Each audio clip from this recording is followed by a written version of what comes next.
നമസ്കാരം. കൂത്താട്ടുളം മിഷനിലേക്ക് സ്വാഗതം. വടകര TTIയിൽ അടിയന്തരാവസ്ഥ 50ാം ആണ്ട് seminar.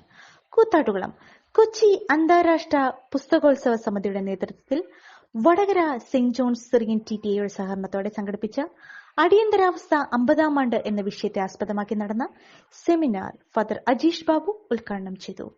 Vadakara saint John's Syrian TTI ഹാളിൽ നടന്ന ചടങ്ങിൽ പ്രിൻസിപ്പൽ ജിലു വർഗീസ് അധ്യക്ഷയായി. മുതിർന്ന പത്രപ്രവർത്തകൻ T സതീശൻ, കൊച്ചി അന്താരാഷ്ട്ര പുസ്തകോത്സവ സമിതി പ്രസിഡന്റ് EN നന്ദകുമാർ എന്നിവർ വിഷയാവതരണം നടത്തി. അന്താരാഷ്ട്ര പുസ്തകോത്സവ സമിതി ജനറൽ കൺവീനർ ലിജി ഭരത് മുഖ്യപ്രഭാഷണം നടത്തി.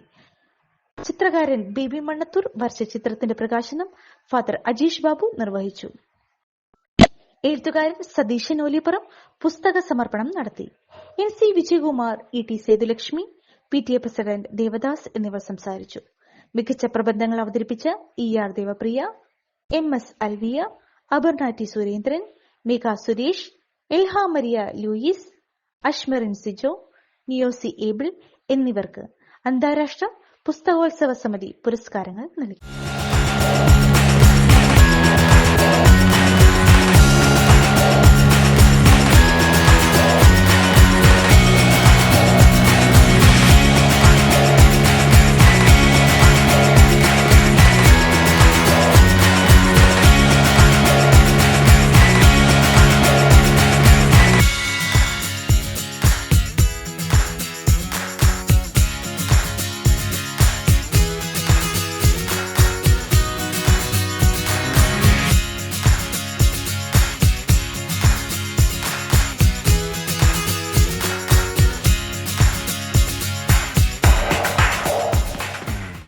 ഞാൻ ഈ പ്രബന്ധം പഠിക്കാൻ മുമ്പോട്ട് വന്നത്. ഞാൻ പറഞ്ഞത് പ്രത്യേകിച്ച് ഞാൻ പറഞ്ഞില്ല, എക്യൂമിനിക്കൽ സഭ ഐക്യ പ്രസ്ഥാനങ്ങളിൽ ചില ആളുകൾ മുമ്പോട്ട് വന്നിട്ടുണ്ട്. മാർത്തോമാ സഭ എന്ന് പറയുന്ന ഒരു സഭയിലെ ഒരു ബിഷപ്പ് അടിയന്തരാവസ്ഥക്കെതിരെ ഇന്ദിരാഗാന്ധിക്ക് എഴുത്തെഴുതി. അദ്ദേഹത്തെ അറസ്റ്റ് ചെയ്യാൻ വേണ്ടി K കരുണാകരൻ്റെ പോലീസ് തിരുവല്ലയിൽ വന്നു. പക്ഷെ അറസ്റ്റ് ചെയ്യാൻ പറ്റിയില്ല.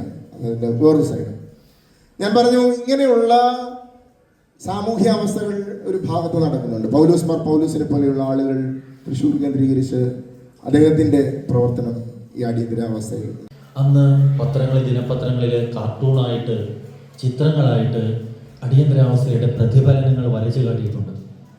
ശ്രീ ബേബി അതുപോലെ ഒരു ചിത്രവുമായിട്ടാണ് വന്നിരിക്കുന്നത്. എന്തിനാണ് അങ്ങനെ വരുന്നത്? നിങ്ങളിൽ പലർക്കും പ്രഭാഷണം നടത്താൻ അറിയാം, നിങ്ങൾക്ക് എഴുതാൻ അറിയാം.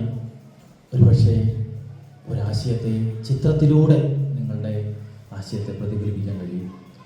അദ്ദേഹം വരച്ച ആ ചിത്രം ഏറ്റവും ആദരണീയനായ ഫാദർ അജീഷ് ബാബു അച്ഛൻ ഇപ്പോൾ ഇവിടെ പ്രകാശനം ചെയ്യുന്നതാണ്. ചരിത്രം എഴുതാതെ കണ്ട് പണം പറ്റിയിട്ടുള്ള ആളാണ് എന്നുള്ള ഈ പുസ്തകത്തിൽ പരാമർശിക്കുന്നുണ്ട്. ഞാനതുകൊണ്ട് KN മണിക്കർ സാറിൻ്റെ ഒരു നേരിട്ട് കണ്ടപ്പോൾ ചോദിച്ചു, അങ്ങ് എന്തുകൊണ്ടാണ് ഈ അരുൺ ഷൗരിക്കെതിരായിട്ട് കേസ് കൊടുക്കാത്തത് എന്നുള്ളതാണ്. അപ്പോൾ അദ്ദേഹത്തിൻ്റെ ഉത്തരം അതിമനോഹരമായിരുന്നു. ഒരു നല്ലൊരു പുഞ്ചിരിയോടുകൂടി കണ്ട് അദ്ദേഹം എൻ്റെ ചോദ്യത്തിൻ്റെ ഉത്തരം മറച്ചു വയ്ക്കാനുണ്ടായത്. എന്ന് വെച്ചാൽ, സത്യം ആർക്കെങ്കിലും എതിരായിട്ട് ഉന്നയിച്ചാൽ അതിൻ്റെ മറുപടി കിട്ടുന്നത് പലപ്പോഴും ചിരിയിൽ മാത്രം ഒതുക്കിക്കൊണ്ടാണെന്നുള്ളതാണ് നമ്മൾ തിരിച്ചറിയേണ്ട വസ്തുത. ഇന്ന് നമ്മളിവിടെ ചർച്ച ചെയ്യേണ്ട വിഷയം രണ്ടാം സ്വാതന്ത്ര്യ സമരമായിരിക്കുന്ന അടിയന്തരാവസ്ഥയുടെ വിലയിലുള്ള ചെറുത്തുനിൽപ്പിന് യുവജനങ്ങളുടെ പങ്കാളിത്തമാണ്. എനിക്ക് പലപ്പോഴും യുവജനങ്ങൾക്ക് മാത്രമല്ല, സ്ത്രീകൾക്കും ഇത്തരം ചെറുത്തുനിൽപ്പില് വലിയ പങ്കാളിത്തം ഉണ്ടായിട്ടുണ്ട്. ഇന്ന് മാത്രമല്ല, അത് അടിയന്തരാവസ്ഥ കാലത്ത് മാത്രമല്ല, ഏറ്റവും കൂടുതൽ എനിക്കിത് കൂത്താട്ടുകുളം മുനിസിപ്പാലിറ്റി ഭാഗമാണല്ലോ ഇത്. ഏതായാലും കൂത്താട്ടുകുളത്തിന്റെ പരിസര പ്രദേശമാണ്. കേരളത്തിൽ ഏറ്റവും കൂടുതൽ സ്വാതന്ത്ര്യ സമര സേനാനികൾ ഉണ്ടായിരുന്നത് ഈ കൂത്താട്ടുകുളത്താണ്.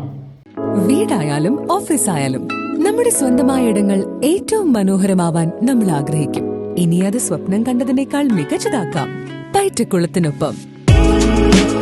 പുതിയ വിശാലമായ ഷോറൂമിൽ ഒറ്റ ഫ്ലോറിൽ പൈറ്റക്കുളം ഒരുക്കുന്നു സാനിറ്ററി വെയർസിന്റെയും ബാത്റൂം ഫിറ്റിംഗ്സിന്റെയും വേൾഡ് ക്ലാസ് കളക്ഷൻ. ഇന്റർനാഷണൽ ബ്രാൻഡുകളുടെ ലേറ്റസ്റ്റ് മോഡലുകളുടെ നിരവധി ഓപ്ഷൻസിൽ നിന്ന് തിരഞ്ഞെടുക്കാം. വരൂ, നിങ്ങളുടെ സങ്കല്പങ്ങൾക്ക് കൂടുതൽ തിളക്കമേകൂ.